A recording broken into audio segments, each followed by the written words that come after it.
우리 찬양으로 시작하겠습니다. 잠시 기도하겠습니다. 거룩하신 아버지 하나님 감사합니다. 대림절 둘째 주일을 맞이하여서 우리 사랑하는 참교회 가족들과 함께 하나님께 예배 드릴 때 하나님 우리 예배를 받으시고 성령으로 임재하여 주셔서 은혜 가운데 하나님 영광을 바라보며 하나님만 경배하는 시간이 되게 하여 주옵소서.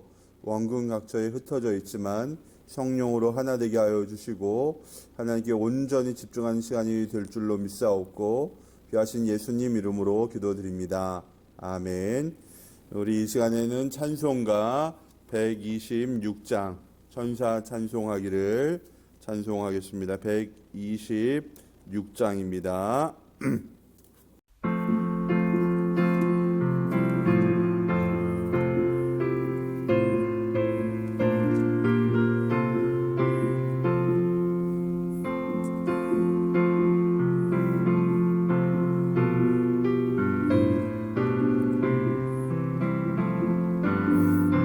다시 시작해 주시면 되겠습니다.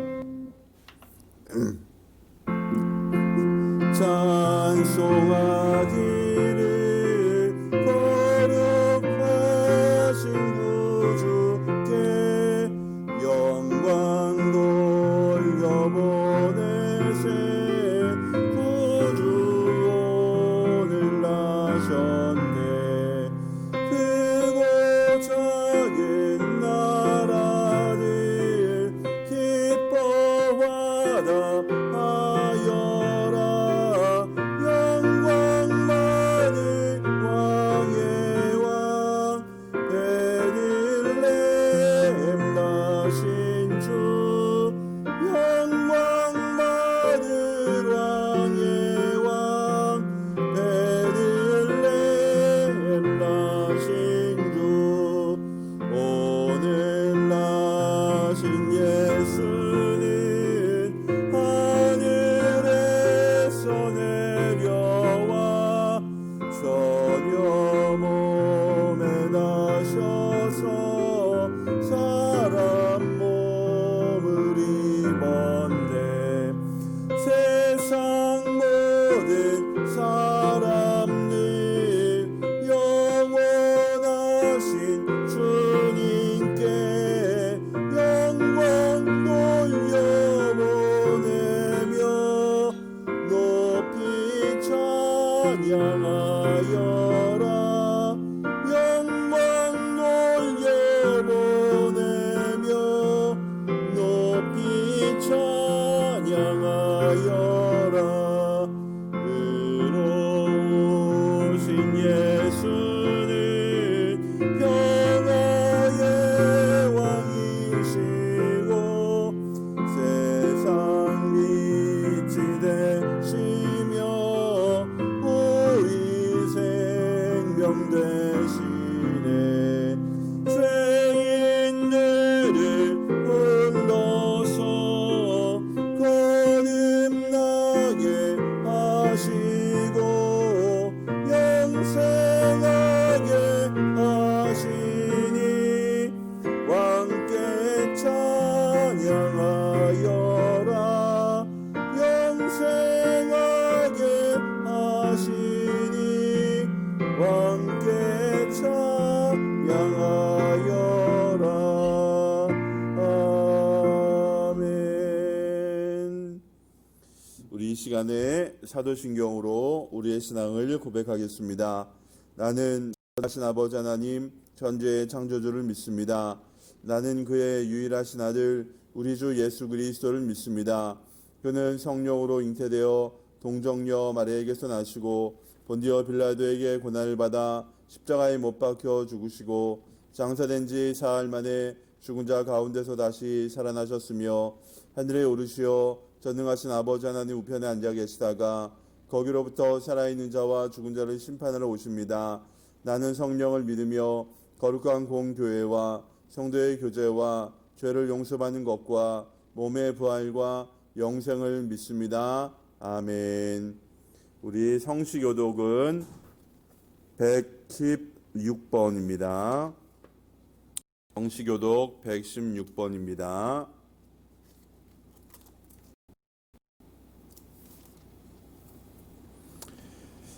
이새의 줄기에서 한 싹이 나며 그 뿌리에서 한 가지가 나서 결실할 것이요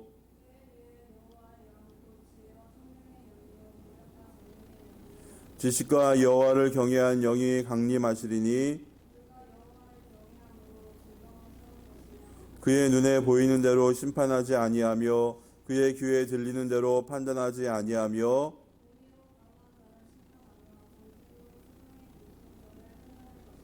그의 입에 막대기로 세상을 치며 그의 입술의 기운으로 악인을 죽일 것이며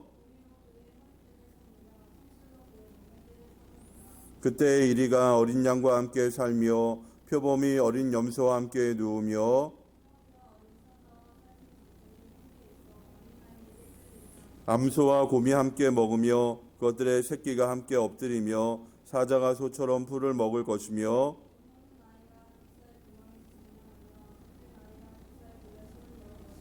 내 거룩한 산 모든 곳에서 해됨도 없고 상함이 없을 것이니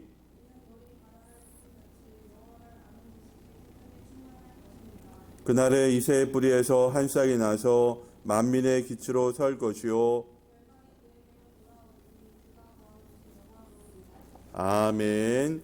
우리 공동 기도문 함께 기도하겠습니다. 사랑의 아버지 하나님, 주님의 오심을 사모하며 기다리는 대림절 둘째 주일입니다. 각자 거한 곳에서 온라인으로 모여 예배를 드립니다. 비록 흩어져 있어도 성령께서 우리를 하나 되게 하셔서 우리의 예배를 받으시고 은혜로 함께 하실 줄 믿습니다. 오랜 절망 속에서 메시아를 기다렸던 사람들처럼 주님의 이 자리에 모였습니다. 가정을 주시사 감사 나눔으로 험한 마음들을 넘게 하소서. 연약한 지체들을 위하여 기도합니다. 주님 치유의 능력으로 함께하여 주시사 고쳐 주옵소서. 관계 속에서 성도들의 일터를 붙잡아 주옵소서. 모든 이들이 안전하고 행복하게 살아갈 수 있도록 주님의 자비를 내려주소서. 주님, 우리 참교회가 영혼 구원하며 제자 삼는 교회가 되기를 원합니다. 감사 나눔으로 복음을 증거하게 하시고 어둠 가운데 헤매는 이들을 빛으로 인도하게 하소서.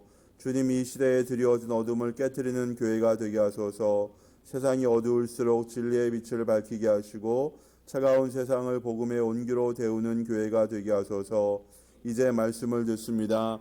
들려지는 말씀으로 아멘으로 받게 하시고 주신 말씀대로 살아감으로 놀라운 은혜와 복을 경험하게 하소서.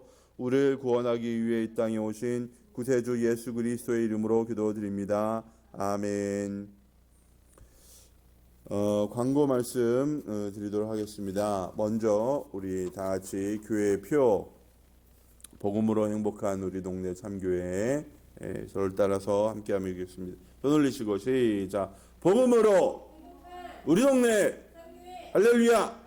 다시 한번 복음으로 우리 동네 할렐루야. 아멘. 좋습니다.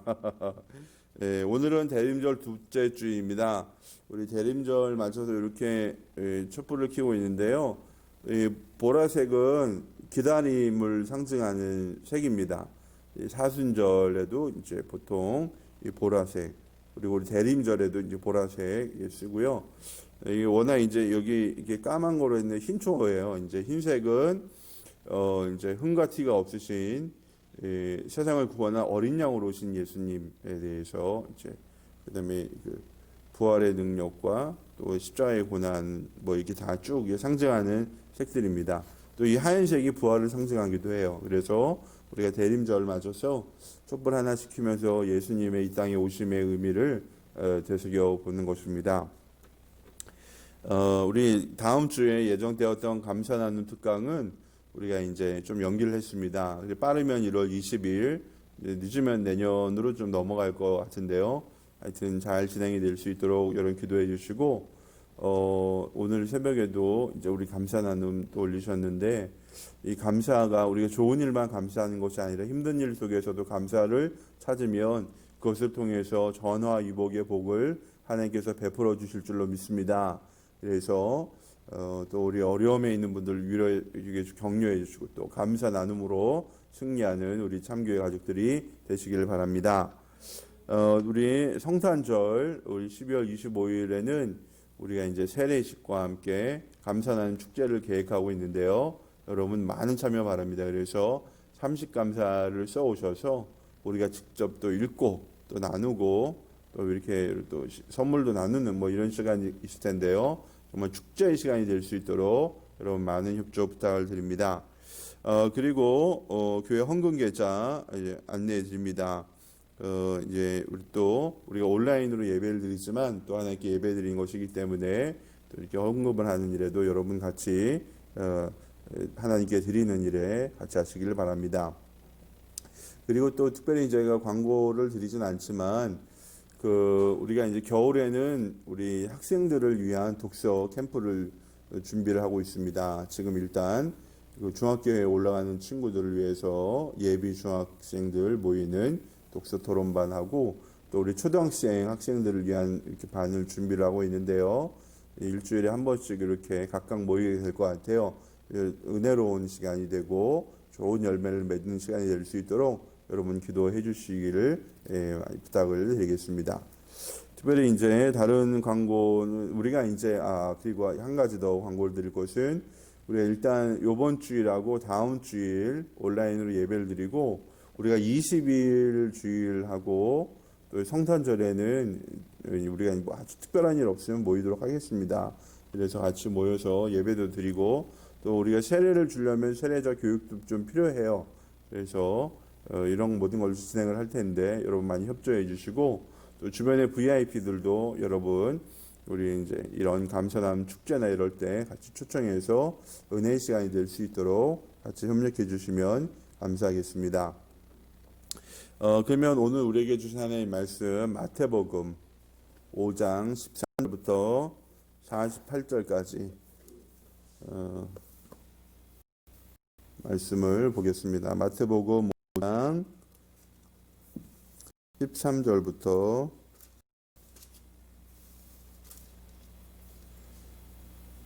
48절입니다. 이게 다 너무 길기 때문에요. 13절부터 우리가 20절까지 읽고요. 그 다음에 마지막에 43절부터 48절까지 이렇게 읽겠습니다. 너희는 세상의 소금이다. 소금이 짠맛을 잃으면 무엇으로 그 짠맛을 되찾게 하겠느냐. 짠맛을 잃은 소금은 아무데도 쓸데가 없으므로 바깥에 내버려서 사람들이 짓밟을 뿐이다.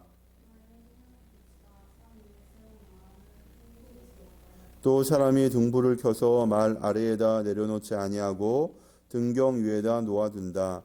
그래야 등불이 집안에 있는 모든 사람에게 환히 비친다.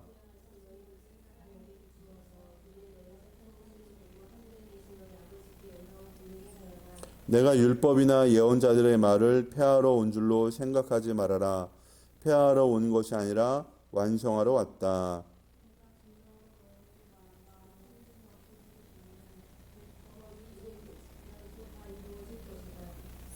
그러므로 누구든지 이 계명 가운데 아주 작은 것 하나라도 어기고 사람들을 그렇게 가르치는 사람은 하늘나라에서 아주 작은 사람으로 일컬어질 것이요.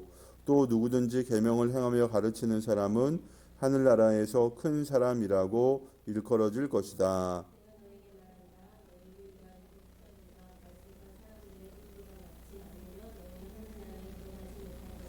네, 넘어가서 여러분 43절부터 48절 볼게요.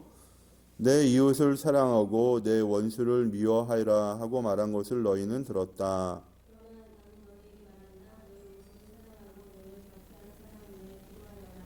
그래야만 너희가 하늘에 계신 너희 아버지의 자녀가 될 것이다. 아버지께서는 악한 사람에게나 선한 사람에게나 똑같이 해를 떠오르게 하시고 의로운 사람에게나 불의한 사람에게나 똑같이 비를 내려 주신다.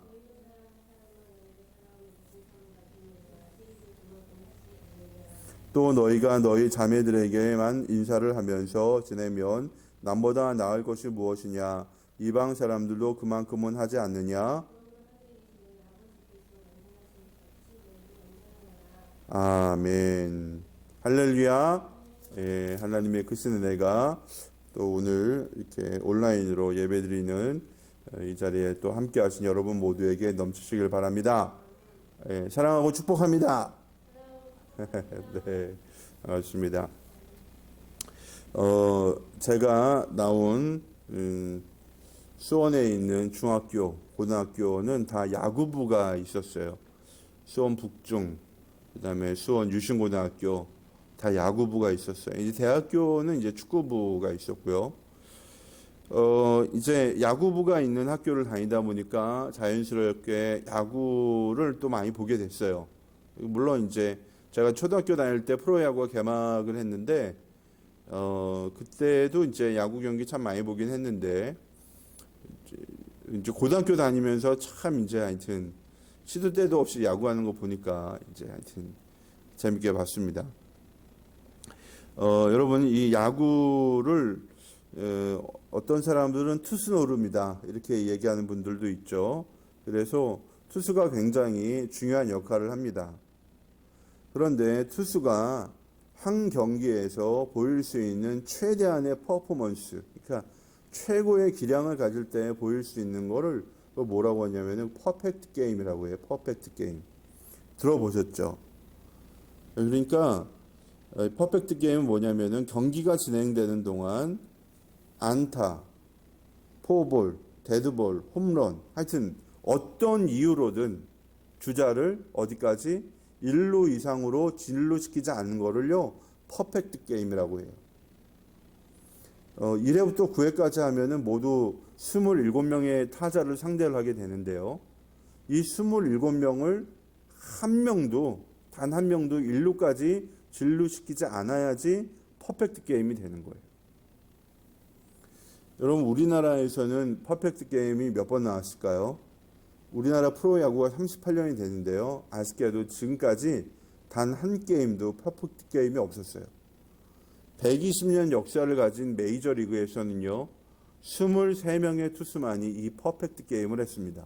그러니까 이거 굉장히 뭐예요? 이거 달성하기 결코 쉬운 기록이 아닙니다. 메이저리그는 프로야구 구단만 몇 개, 32개인가 그렇잖아요. 30 몇 개의 팀에서 해마다 뭐 수천 경기를 하는데도 나올 수 있는 게 뭐예요?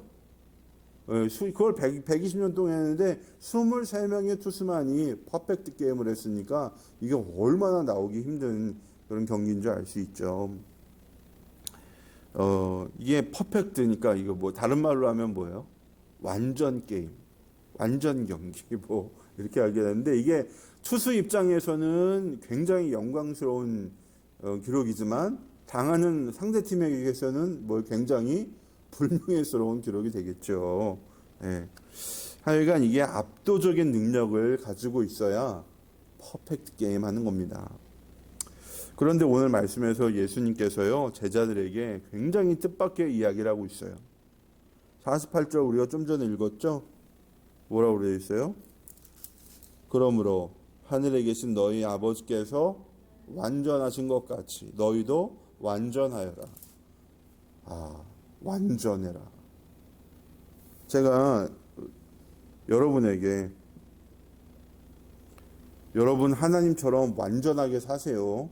이렇게 만약에 하고 막 이렇게 굉장히 그거 푸시하면은 여러분 어떨 것 같아요? 목사님 굉장히 오버하시네. 오늘 굉장히 부담주네. 이렇게 생각하지 않겠어요?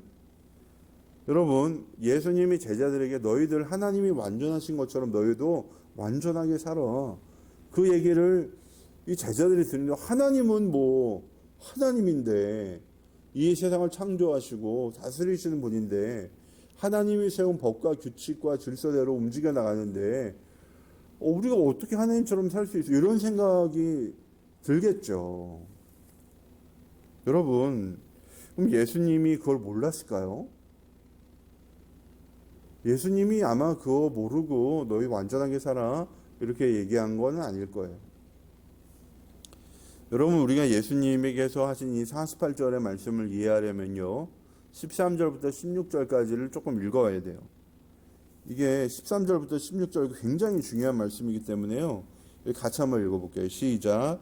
너희는 세상의 소금이다. 소금이 짠맛을 잃으면 무엇으로 그 짠맛을 되찾게 하겠느냐.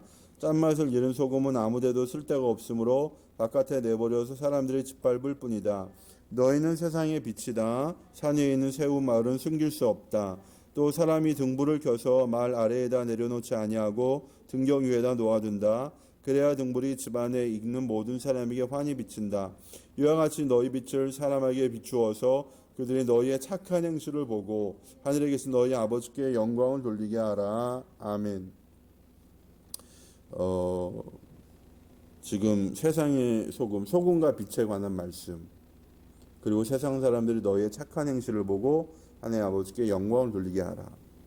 여러분, 예수님이요, 지금부터 이제 21절부터 48절까지 쭉 이제 산상수훈 전체에서 주시는 말씀은 뭐냐면요, 쉽게 얘기하면요, 하나님이 주신 율법, 기존의 구약에 나오는 이 구약의 율법을 뛰어넘는 하나님 나라의 계명, 하나님 나라의 법칙에 대해서 예수님이 이야기를 해주시고 있는 거예요. 예수님이 가르쳐 주시는 하나님 나라의 계명은요, 무엇에 바탕을 두고 있냐면요, 하나님의 사랑과 자비의 바탕을 하고 있어요. 그렇기 때문에 가장 뛰어나고 가장 완전한 계명이라고 할 수 있습니다. 죄인을 구원하기 위해 하나님의 아들이 이 땅에 내려오신 게 뭐예요? 그게 바로 복음이에요. 죄인들을 향해 주시는 복음이에요. 복음. 그리고 이 복음의 기초에서 예수님은 뭐라고 있어요? 그렇죠. 이 복음에 기초한 삶을 살라고 예수님이 지금 말씀하고 있는 거예요. 예. 사랑과 자비가 하나님 나라에서는 가장 중요한 계명이라는 것입니다. 그리고요, 중요한 것은요, 이 계명은요, 지키기 쉬워요. 어렵지가 않아요. 근데 언제 쉬워지냐? 예수님을 나의 주인으로 모시고 살아가면은 지키는 게 쉬워져요. 근데 내가 여전히 나의 주인이면 뭐예요? 지키는 거 굉장히 어렵습니다. 그리고 우리가 주님이 주신 이 계명을 지킬 때요, 놀라운 하늘의 복이 우리의 삶 가운데 임하게 됩니다. 오늘 본문이 가르쳐주는 하나님 나라의 계명을 지키는 가운데 큰 은혜와 큰 축복을 받는 우리 참교회 가족들이 되시기를 주님의 이름으로 축원합니다. 본문이 우리에게 주는 첫 번째 교훈은 뭐냐면은 주님을 모십니다. 주님을 마음에 모셔야 돼. 17절 볼까요? 시작. 내가 율법이나 예언자들의 말을 폐하러 온 줄로 생각하지 말아라. 폐하러 온 것이 아니라 완성하러 왔다. 아멘. 여기는 완성이란 말이 나오죠. 저는 2008년도 2월에 성지순례를 다녀왔어요. 이집트, 이스라엘, 요르단. 올 때는 두바이를 거쳐서 왔어요. 이렇게 하여튼 성지순례를 다녀왔는데요. 예루살렘에 머물 때 안식일을 맞이하게 됐어요. 그러니까 금요일 밤부터 시작해서 토요일 저녁 6시까지가 안식일이에요. 예, 유대인들에게는. 당시 제가 머물던 호텔은 20층이 조금 넘는 그런 빌딩이었는데요. 호텔이었는데 별 4개, 5개 하여튼 4성 호텔 정도 됐던 것 같아요. 5성급은 아니었고. 근데 제가 이제 엘리베이터를 보니까요, 이게 포리너, 그러니까 외국인이 타는 엘리베이터하고요, 그러니까 유대인이 타는 엘리베이터가 구분이 되어 있었어요. 이건 엘리베이터도 사람을 차별하나? 왜 이렇게 해놨어? 제가 그런 생각을 갖고 있었는데요. 제가 이거를 구별해 놓은 이유를 이제 알았어요. 이게 외국인이 타는 엘리베이터하고요, 유대인이 타는 엘리베이터는 평소에는 똑같은데요, 안식일에는 달라집니다. 유대인들에게는요, 안식일날 엘리베이터 버튼을 누르는 게 뭐냐면요, 일을 하는 거예요. 그러니까 10계명 중에 몇 계명을 어기는 거예요? 제4계명, 안식일을 기억하여 거룩히 지키라. 요 계명을 어기는 거라고 생각을 해요. 아주 극단적인 유대인들은. 그래서 호텔에서는 어떻게 하느냐, 안식일 날은 엘리베이터를 조작을 해서요, 층마다 열리게 해놨어요. 1층부터 지하 3층부터 20층까지 한 층 올라가면 서고, 한 층 올라가면 서고, 쭉 20층 갔어. 20층에서 다시 내려올 때 뭐예요?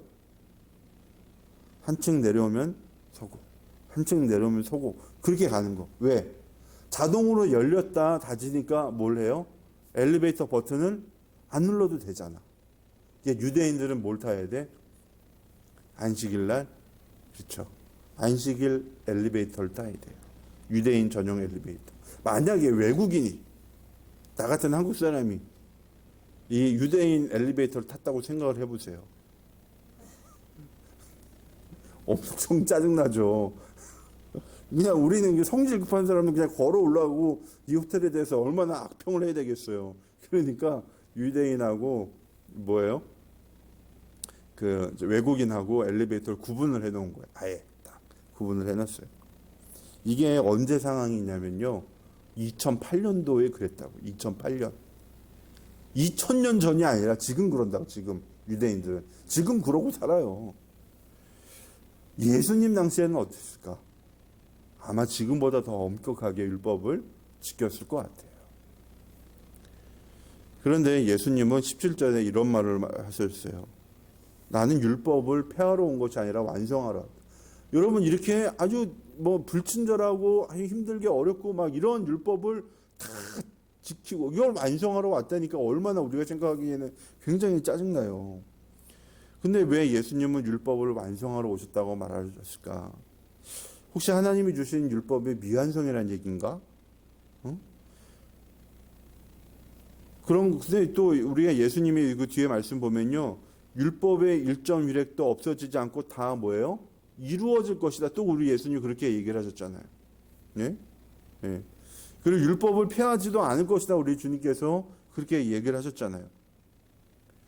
율법이 만약에 폐하지지 않는다면 우리도 유대인들처럼 그러면은 주일날 되면은 층마다 서는 엘리베이터를 타야 됩니까? 여러분 주일날 교회 예배 드려 올 때 1층부터 6층까지 매일 엘리베이터가 한 층씩 열려야 되겠어요? 여러분 우리가 그런 건 아니잖아요. 그런 건 아닙니다. 예수님이 지금 얘기하신 건 뭐냐면 율법을 완성하러 오셨다는 얘기는요. 율법에 대한 오해를 뭐예요? 예수님이 바로 잡으시겠다는 거예요. 사람들이 율법에 대해서 오해하고 있는 걸 바로 잡아서 율법의 정신, 근본 정신을 제대로 지키게 하려고 예수님이 뭘 하셨다는 거예요? 오셨다라는 것입니다. 아무리 좋은 율법이라고 해도요. 어떻게 지켜야 하는지 알지 못하고 제대로 지키지 못하면요. 소용이 없어요. 율법의 본래 의미를 깨우쳐서 제대로 지키게 만드는 게 바로 주님이 말씀하신 완성의 뜻입니다. 십계명으로 대표되는 구약의 율법은요. 단지 하나님을 잘 믿는 것만 이야기하고 있진 않아요. 하나님을 잘 섬기는 것 못지않게 이웃과 어떤 관계를 맺으며 살아가야 하는지에 대해서도 말해주고 있어요. 여러분 1계명부터 4계명까지는 하나님을 어떻게 섬길 것인지 얘기하고 있는데 5계명부터 10계명까지는 뭐예요? 5계명 내 부모를 공경하라.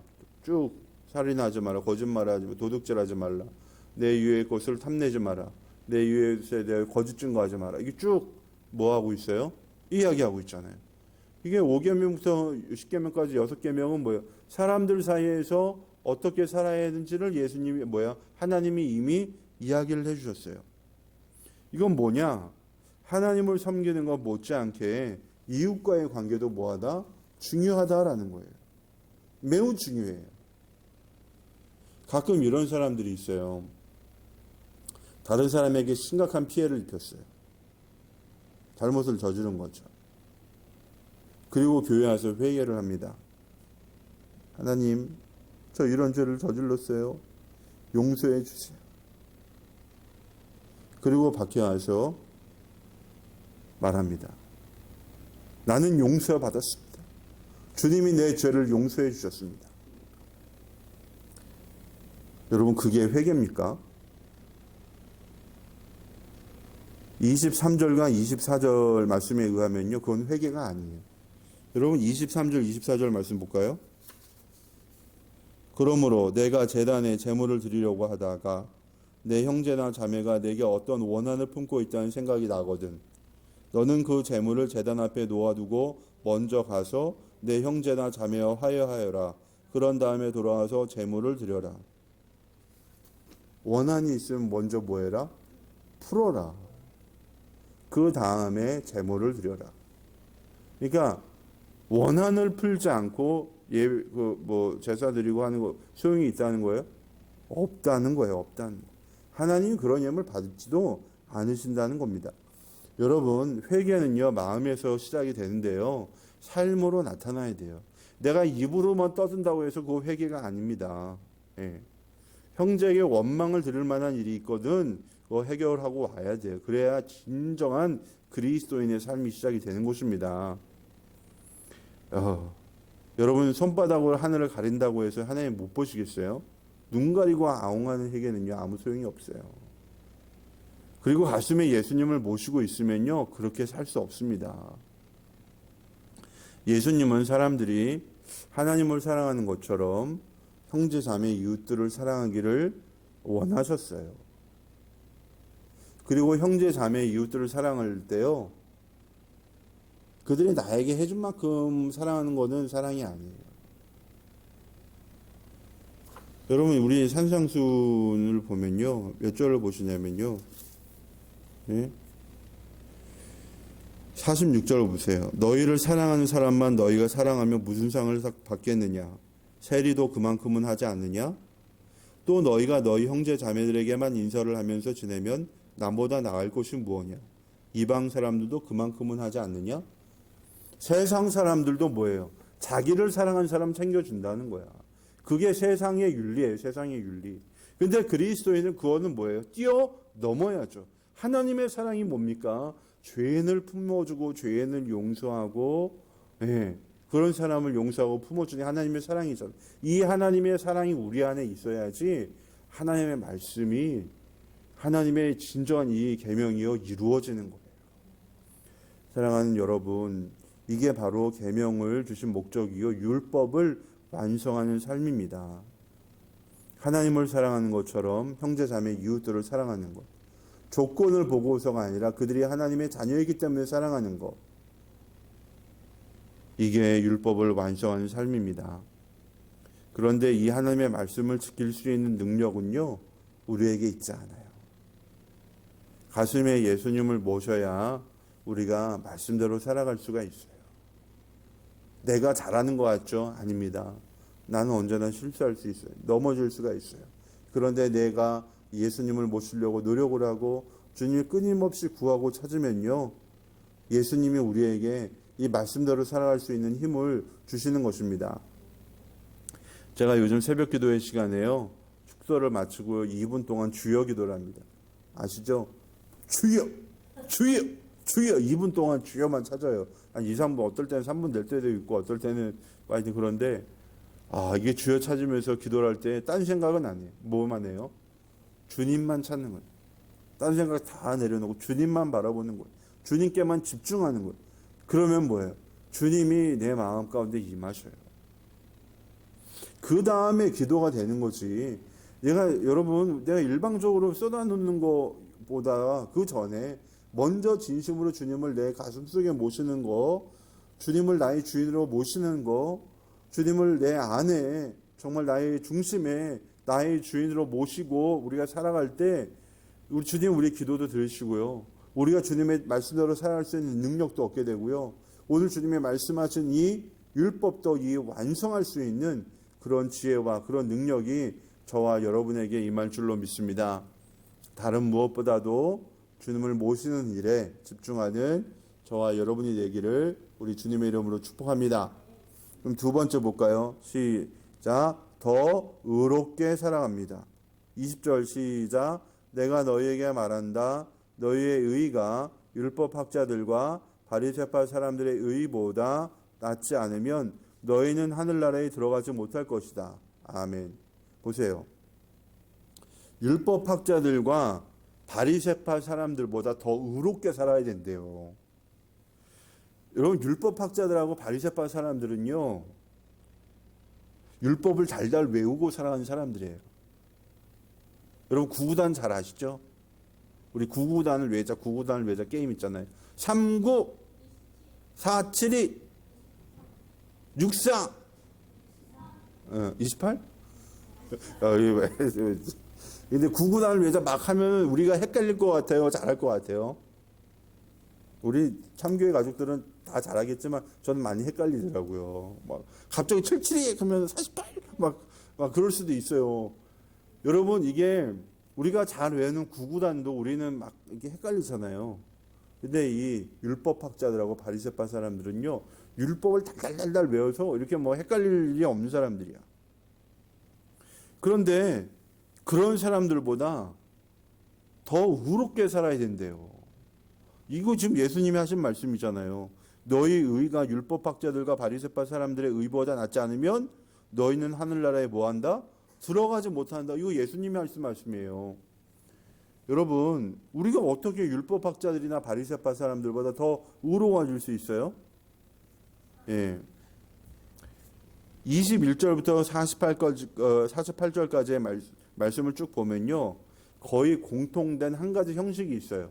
이게 뭐냐면, 너희는 무슨 말씀을 들었다. 그러나 나는 이렇게 말한다. 요 형식이요, 계속 반복이 돼요. 이게 무려 몇 번이나 반복이 되냐면 6번이나 반복이 돼요. 21절에 보세요. 21절. 21절에 보면 뭐라고 되어 있어요? 예? 21절. 옛사람들이 말하기를 살인하지 말아라. 누구든지 살인하는 사람은 재판을 받아야 할 것이다. 한 것을 너희는 들었다. 그러나 나는 너희에게 말한다. 예. 자기의 형제나 자매에게 성내는 사람은 누구나 뭐한다? 심판을 받는다. 그리고 또 어디 있어요? 27절이 있어요. 간음하지 말아라 하고 말한 것을 너희는 들었다. 그러나 나는 너희에게 말한다. 여자를 보고 음욕을 품는 사람은 이미 마음으로 그 여자를 범하였다. 또 31절. 누구든지 아내를 버리려고 하는 사람은 그에게 이혼 증서를 써줘야 하고 말하였다. 그러나 나는 너희에게 말한다. 그렇죠? 네. 그 다음에 또 몇 절? 33절 보세요. 옛사람들이 말하기를 너희는 거짓 맹세를 하지 말아야 하고 내가 맹세한 것 그대로 주님께 지켜야 한다고 한 것을 너희는 또한 들었다. 그러나 나는 너희에게 말한다. 아예 맹세하지 말아라. 예. 그 다음에 또 몇 절이에요? 38절.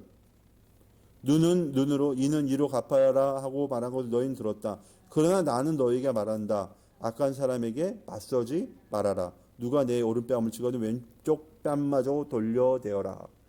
마지막으로 43절 뭐예요? 내 이웃을 사랑하고 내 원수를 미워하라 하고 말한 것을 너희는 들었다. 그러나 나는 너희에게 말한다. 너희 원수를 사랑하고 박해를 한 사람을 위하여 뭐해라? 기도하여라. 야, 여러분 보세요. 지금 예수님이 말씀하신 거 있잖아요. 이거 굉장히 강력해요. 형제를 미워하는 자는 이미 뭐했다? 살인한 사람이다. 이미 여자를 보고 음욕을 품으며 이미 그 여자를 뭐하는 거다? 범한 거다. 오른뺨을 받으면 왼뺨을 돌려라.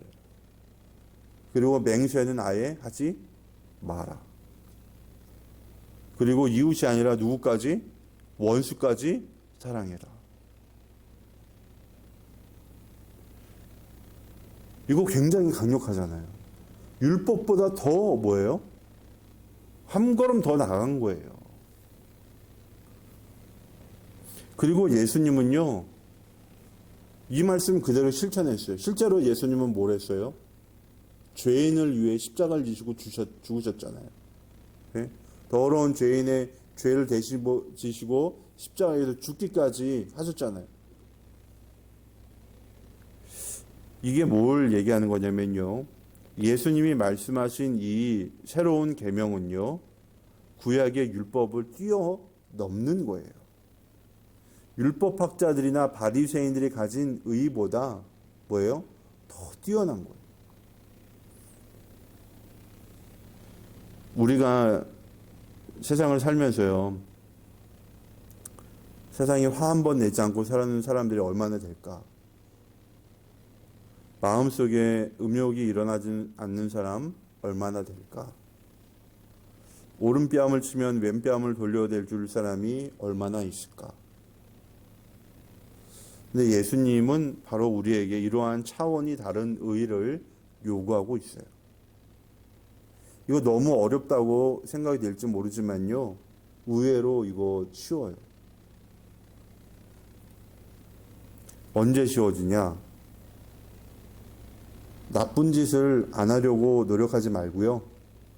그냥 좋은 일을 더 많이 생각하고 더 많이 하면 쉬워져요. 사실 우리가 나쁜 짓은요, 생각하면 할수록 더 하고 싶어져요. 담배를 피우는 분들이 좀 있을 텐데, 근데. 여러분, 담배를 끊고자 노력하면요, 끊을 수 있나요?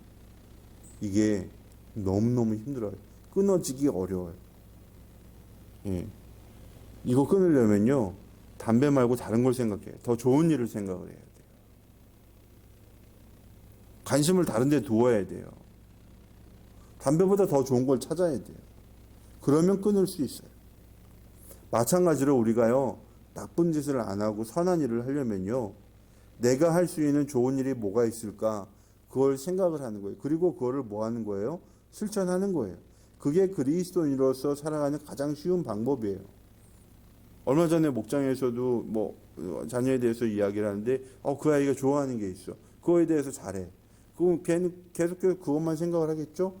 계속해서 그거를 더 잘하게 될 거 아니에요. 그렇죠? 그런 것과 마찬가지예요. 그리스도인들은요, 우리들은 은혜로 구원받았다는 것을 아는 사람들이에요. 예수님이 나를 위해 죽으셨다는 걸 우리는 고백을 합니다. 이것을 믿으면 하나님 나라의 백성이 되는데요. 하나님 나라의 백성이 되면 일단 뭐가 달라지냐면요, 사람의 가치관이 달라지게 되어 있어요. 세상 사람들이 귀하게 여기는 거 그리스도인들에게도 여전히 귀해요. 우리한테도 돈 귀하죠. 우리도 좋은 집에 살고 싶고 하여튼 좋은 음식 먹고 싶고 많은 걸 누리고 싶어요. 근데 진짜 예수님을 가슴에 모신 사람들은요, 그거보다 훨씬 더 중요한 게 있다는 걸 알아요. 하나님 나라의 백성들의 가장 중요한 것은 뭐냐면요, 하나님의 나라를 이루는 거예요. 우리가 그리스도의 몸된 지체로서 살아가는 거예요. 그 가운데 소속되어서 그 가운데서 영원한 생명과 영원한 기쁨을 누리는 게요, 그리스도인들에겐 가장 큰 기쁨이에요. 여러분, 독립군들에게 제일 중요한 건 뭘까요? 그렇죠. 나라가 독립하는 거죠. 우리나라 일제강점기 시대에 독립운동한 사람들, 그 사람들은 무엇을 위해서 목숨을 바쳤습니까? 대한 독립을 위해서 자기 목숨을 초계처럼 바쳤어요.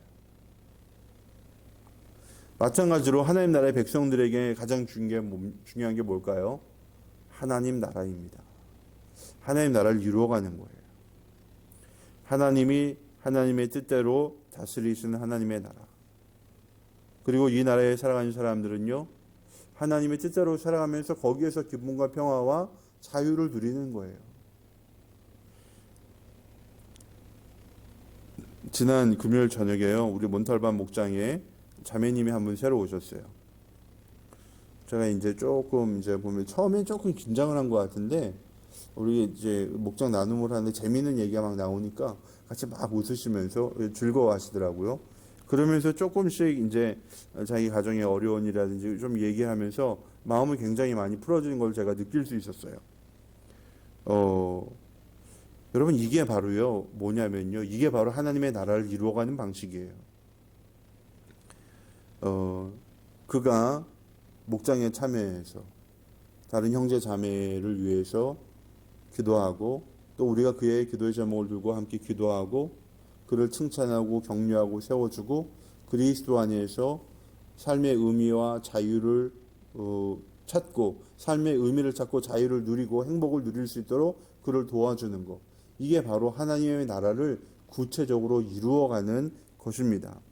그리고 더 깊은 회복과 은혜가 임하도록 그를 도와주는 것, 이게 하나님의 나라를 든든히 세워가는 거예요. 세워가는 거.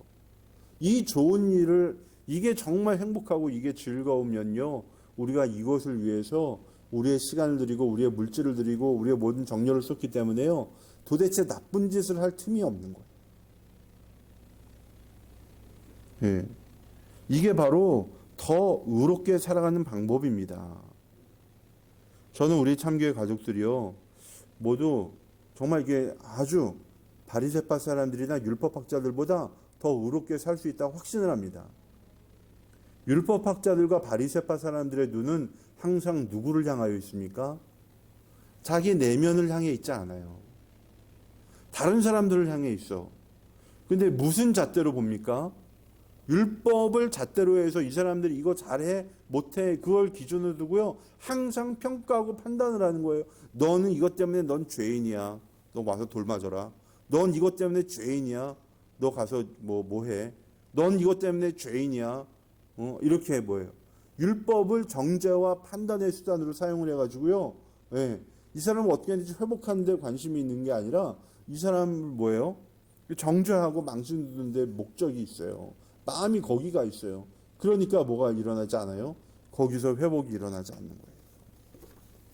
여러분, 저는 우리 참교회 가족들이요, 여러분의 가정에서 또 일터에서 우리 목장에서 얼마든지 선하고 이로운 일들을요 행하는 가운데 하나님께 영광을 돌리는 삶을 살 수 있다고 저는 확신을 합니다.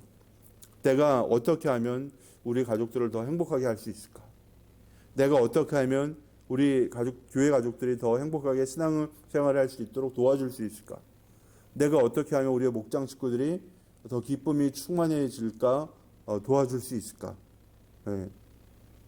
그런 생각을 하면서 우리가 살아가고요, 실천을 하면요, 가정과 목장과 교회가 그리고 일터가 더 행복해지고 더 살만해지는 거예요. 이게 바로 더 의롭게 살아가는 방법입니다. 나쁜 짓을 피하려고 하지 말고요, 착한 일을 찾아 행하는 것입니다. 이것이 바로 더 의롭게 살아가는 비결입니다. 그리고 여러분, 얼만큼 하면 되냐면요, 너무 무리하지 마세요. 내가 지금 할 수 있는 것부터 시작을 하는 거예요. 하나씩 시작을 해나가면요, 어느새 나도 모르게요, 아주 위대한 일도 할 수 있는 그런 능력과 그런 지혜를 갖게 되는 줄로 믿습니다. 예. 작은 자를 섬겨주고 어려운 일을 도와주면요, 놀라운 하나님의 은혜가 임해요. 예, 우리 교회에도 몇 번 오셨고, 저도 이제 멘토를 생각하시고, 우리 오민교 목사님, 그분이 이제 요즘은 가정교회에서 제일 인기 있는 그런 강사님이 됐어요. 처음에는 이 오민교 목사님 오해해서 이렇게 비판하는 분들도 꽤 많이 있었어요. 근데 그분이 한결같이 작은 교회가 바로 설 수 있도록 돕는 일에 집중을 하고 있으니까요, 그런 오해들이 다 풀어지고요, 이제는 너도 나도 행복의 길, 관계전도 훈련, 감사하는 배우려고 막 몰려들고 있어요. 이제 심지어는 해외에서도 많이 찾아와서 온라인 강의도 듣고 막 그래요. 이 코로나 시대에 그분이 정말 얼마나 인기 있는 강사가 되고요, 선한 영향력을 행사하고 있는지 몰라요. 누구를 도와주니까 그렇게 됐어요? 아무도 돌보지 않는 작은 교회 목회자들을 그분이 아무 대가를 바라지 않고 도와주었잖아요. 우리 교회처럼 어렵고 힘든 교회 찾아가면서 섬겨주었잖아요. 그러니까 하나님이 그를 어떻게 해요? 높여주시고 있잖아요. 우리가 정말 어렵고 힘든 일을 도와주고 섬겨주면요, 그것이 바로 우리에게 다 복으로 돌아오는 거예요. 그것이 다 우리의 열매로 그리고 그것이 다 우리의 상급으로 돌아오는 줄로 믿습니다. 바로 이렇게 사는 게 더 의롭게 사는 거예요. 세상 사람들의 의를 추구하는 것이 아니라 정말 하나님 나라의 의, 더 의로운 삶을 살아가는 저와 여러분이 될 수 있기를 주님의 이름으로 축복합니다. 마지막으로 세 번째는 사랑의 한계를 돌파하는 것입니다. 우리 44절 45절 볼까요? 시작. 그러나 나는 너에게 말한다. 너희 원수를 사랑하고 너희를 박해 한 사람을 위하여 기도하여라. 그래야만 너희가 하늘에 계신 너희 아버지의 자녀가 될 것이다. 아버지께서는 악한 사람에게나 선한 사람에게 똑같이 해를 떠오르게 하시고 의로운 사람에게나 불의한 사람에게나 똑같이 비를 내려주신다. 아멘. 원수를 사랑하고 박해하는 사람을 위해서 기도해라. 우리 속담에도 있죠. 미운 놈 뭐 더 준다? 그렇죠. 미운데 왜 떡 하나를 더 줘? 먹고 체하라고? 예. 예수님이 하신 말씀 중에서 아마 우리가 지키기 제일 어려운 게 이 뭐예요? 원수 사랑 이 말씀이 아닌가 싶어요. 우리가 왜 원수를 사랑해야 돼? 때려 죽여도 시원찮을 텐데. 예? 우리가 주님의 말씀을 모두 진리라고 믿는다면요, 원수를 사랑하는 라는 주님의 말씀 역시 우리가 진리라고 인정을 해야 돼요. 이 원수 사랑의 말씀을 이해하려면요, 우리 뇌에 대한 약간의 이해가 필요해요. 우리 뇌는요, 약간 맹한 구석이 있어요. 생각을 하거나 귀로 듣거나 눈으로 읽거나 하여튼 우리 뇌 속으로 들어오는 모든 말들은요, 나에게, 자기 자신에게 한 말로 이해를 해요. 예를 들어 이 바보야, 그러면은 나는 여기 있는 얘한테 바보라고 그랬죠. 근데 이 뇌는 뭐예요? 바보라는 말 나오는 즉시 뭐예요? 이 말을 나에게 적용을 시켜. 그러니까 나는 지금 바보라고 그랬지만 실질적으로는 그 바보란 말을 들은 사람은 누구야? 나야, 나. 근데 만약에 욕을 하면 어떻게 됐어요? 이런 하여튼 쌍시옷이 들어간 말을 쭉쭉쭉쭉 나열을 했어요. 그러면 그 말이 다 누구에게 들어와요? 다 나에게 한 거예요. 다 나에게 한 거예요. 그래서 뭐가 분비되냐면요, 스트레스 호르몬이 분비가 된대요. 반면에 우리가 사랑해 라는 말을 해. 그러면 사랑해, 이 말이 하여튼 옆에 있는 사람한테 하든지 누구한테 한 말이든지 내 뇌는 이거를 누구한테 한 말로 들어요? 먼저? 그렇지, 나 자신에게 한 말로 들어요. 사랑해. 그러면은 내 뇌는 뭐예요? 사랑의 말을 들었으니까 뭐예요? 긍정의 호르몬 세로토닌이 분비된다는 거예요. 이게 우리의 뇌 속에서 일어나는 일이에요. 그래서 우리가 원수를 저주하고 미워하면요, 그런 생각이 쫙 사로잡혀 있으면요, 계속해서 지금 뭐가 나오는 거예요? 내 뇌 속에서 스트레스 호르몬이 분비가 되는 거예요. 그게 누구에게 영향을 끼쳐요?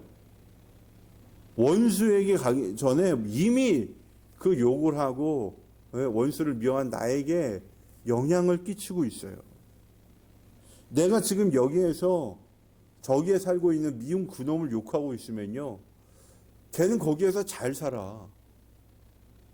근데 나만 여기서 뭐예요? 괴롭지.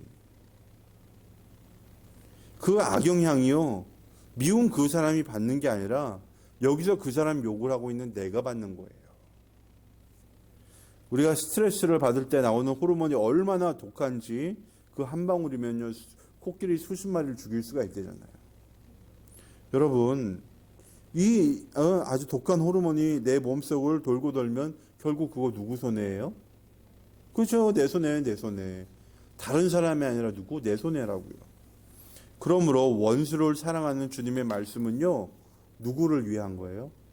그렇죠, 나를 위한 거예요. 나를 위한. 야, 원수 너 복수하기 전에 네가 먼저 죽겠다. 그러니까 그 사람 그냥 용서하고 사랑한다고 말해줘. 그게 네가 정말로 승리하는 길이야.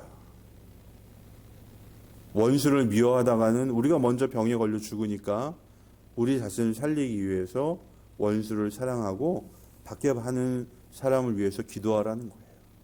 이게 주님의 가르침이에요. 저희 이제 선친께서 목회를 하시다가 어려움을 당하신 적이 있어요. 그래서 매일 저녁마다 저희가 이제 사택에 모여서요, 별시자적으로 기도회를 했습니다. 하여튼 한 시간 반, 2시간을 찬양 뜨겁게 하고 시편 말씀 읽어가면서 목소리를, 하여튼 그때는 목소리가 거의 쉬어 있었어요. 항상 기도를 하도 너무 많이 해가지고 뜨겁게 기도를 하는데요. 우리가 이제 기도에 참석해서 같이 기도를 하면 이제 우리 어머님이 항상 이제 마무리 기도를 하셨어요. 근데 우리 어머님께서 이 마무리 기도를 하실 때 누구를 위해서 기도하냐면은 우리 아버님을 우리 선친을 박해한, 반대하는 분들을 위한 기도를요, 굉장히 길고 자세하게 하시는 거예요. 나는 그게 너무 짜증이 났어요. 아니 엄마, 아니 우리 지금 저놈들 때문에 우리가 지금 어떤 일을 겪고 있는데 왜 저런 인간들을 위해서 어머님 기도해 주세요. 그들을 위해서 기도할 게 있으면 차라리 저를 위해서 더 기도해 주세요. 이런 제가 생트적을 부렸습니다. 제 젊은 혈기에는요, 그들을 위해 기도하는 걸 용납할 수가 없었어요. 근데 지금 생각을 해보면요, 어머님 정말 지혜로우신 거예요. 왜? 누군가를 미워하면 미워할수록 누구 손해예요? 내 손해잖아요. 그리고 자식들에게 평생 원수를 미워하고 저주하는 거를 보여주고 싶으신 게 아니라 그들을 용서하고 품어주면서 정말 그리스도인의 사랑이 무엇인지 보여주신 게 그때 어머니의 기도였던 것 같아요. 그를 사랑으로 용서하면 결국 내가 이기는 길을요, 우리 어머님이 보여주셨어요. 저는 이것이 바로 한계를 뛰어넘는 사랑이라고 생각을 합니다. 여러분, 저를 따라해 보시기를 바랍니다. 막히면 죽고 열리면 삽니다. 미워하면 죽고 사랑하면 삽니다. 불평하면 죽고 감사하면 삽니다. 교만하면 죽고 겸손하면 삽니다. 욕심내면 죽고 나눠주면 삽니다. 이 사랑의 한계를 뛰어넘어야지 거기에 진짜 행복의 길이, 축복의 길이 시작이 되는 줄로 믿습니다. 우리가 살아가다가 정말 힘들다, 이제는 내 한계다 생각하는 그때가 우리 하나님께 기도할 때입니다. 하나님, 지금까지 내가 너무 많이 참았거든요. 이제 하나님 좀 어떻게 좀 해주세요. 이렇게 우리가 기도하는 것입니다. 이제는 하나님께 맡기겠습니다. 하나님 알아서 해주세요. 여러분, 우리가 할 수 없는 하나님께 넘겨버리는 거예요. 그러면 하나님의 놀라운 은혜가 저와 여러분에게 임하여서 우리의 한계를 넘게 하실 줄 믿습니다. 이제 말씀을 마칩니다. 주님은 우리를 괴롭히시려고 지키기 힘든 말씀을 하신 게 아니에요. 너 완전해져라. 난 율법을 완성하러 왔어. 이런 우리를 괴롭게 하려고 하신 얘기가 절대로 아닙니다. 오히려 주님은 우리를 진정으로 행복한 길로, 그리고 즐거운 삶으로 안내를 하시고 있어요. 이게 되려면 어떻게 해야 된다고요? 주님을 내 마음에 모시면 돼요. 그리고 우리가 더 의로운 일을 위하여서 착한 일을 시작을 하는 거예요. 그리고 나의 한계를 넘는 사랑을 할 수 있게 해달라고 하나님께 간구하는 것입니다. 그리고 실천하는 것입니다. 여러분, 이것이 바로요, 저와 여러분에게 주어진 가장 큰 축복이고 가장 큰 행복이고 하나님 나라의 계명을 완성하는 복음의 삶인 줄로 믿습니다. 복음은 죄인을 용서하시겠다는 하나님의 선언입니다.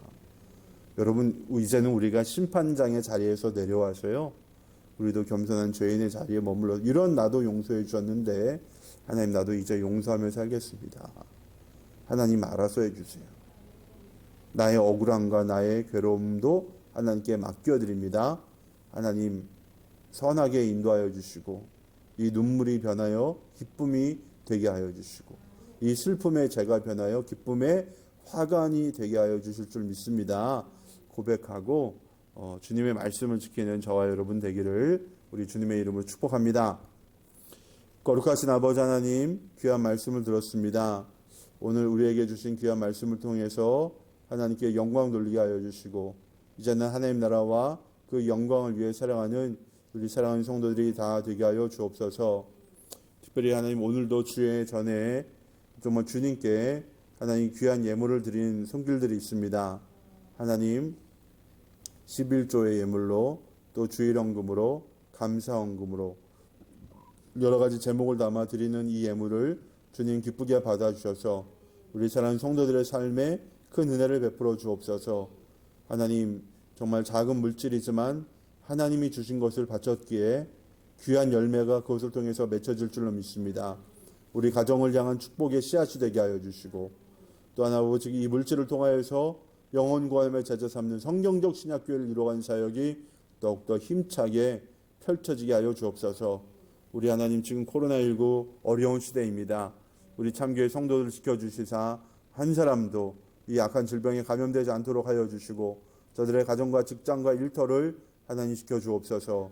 특별히 하나님 아버지, 너무나도 어려운 가운데 하나님께 예배를 드린 우리 이현희 집사님과 그의 가정을 축복하여 주시고 하나님 정말 이 파산이라는 엄청난 시련을 당하였지만 하나님의 회복이 그 가정 가운데 일어나게 하여 주시고 주님의 도우심을 경험케 하여 주옵소서. 우리 그레이스 실버케어 센터 하나님 아버지 많은 어르신들을 모시고 있습니다. 하나님 2주간 하나님 이제 휴원 통보가 왔지만 그곳에는 필수적으로 모셔야 되는 어르신들이 계십니다. 하나님 안전하게 잘 모실 수 있도록 우리 주님 도와주시고 단 한 사람의 감염자도 나타나지 아니하도록 우리 하나님 막아주시고 지키시고 보호하여 주옵소서. 하나님 코로나19로 어려움 가운데 있는 성도들 한 사람 한 사람을 회복시켜 주시고 건강에 특별히 어려움을 겪고 있는 이들 하나님을 만져주셔서 하나님 더 이상 그 병으로 고통당하지 않게 하여 주시옵고 하나님의 은혜와 사랑을 경험케 하여 주옵소서. 우리 참교회는 영혼 권함을 제자 삼는 성경적 신약교회가 되기를 원합니다. 특별히 이제 목장마다 새로운 VIP가 등장하게 하여 주시고 아버지 그들을 섬기고 아버지 행복의 길로 인도할 수 있는 우리 참교회 모든 가족들이 다 되게 하여 주시옵소서. 이제는 우리 주 예수 그리스도의 은혜와 하나님 아버지의 무한하신 사랑과 보혜사 성령님의 감화감동 충만 교통 역사하심이 이제 우리를 위해 죽으러 오신 예수님의 사랑을 기억을 하면서 이제 우리 예수님처럼 겸손하게 예수님처럼 사랑하며 예수님처럼 자비롭게 긍휼히 여기며 이제는 하나님 나라의 법을 지키는 가운데 살기를 결단하는 사랑하는 성도들과 저들의 가정과 삶 가운데 이 나라 민족 가운데 이제로부터 영원토록 함께 하시기를 간절히 축원하옵나이다. 아멘. 할렐루야.